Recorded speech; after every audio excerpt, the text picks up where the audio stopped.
नमस्कार बंधुरा केमन आছেন আপনারা সকলে आशा করছি সকলে ভীষণ ভালো আছেন।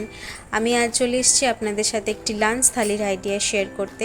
প্রথমেই নিয়ে নিলাম গরম গরম ভাত, কয়েক টুকরো শসা, পেঁয়াজ, পটল ভাজা, কাঁকরোল ভাজা, কলমি শাক ভাজা, আলু পোস্ত, দই কাতলা, এক বাটি চিকেন কষা। দই কাতলা এবং কলমি শাক ভাজার রেসিপি আমাদের চ্যানেলে অলরেডি দেওয়া আছে, আপনারা চাইলে সেটা দেখে নিতে পারেন।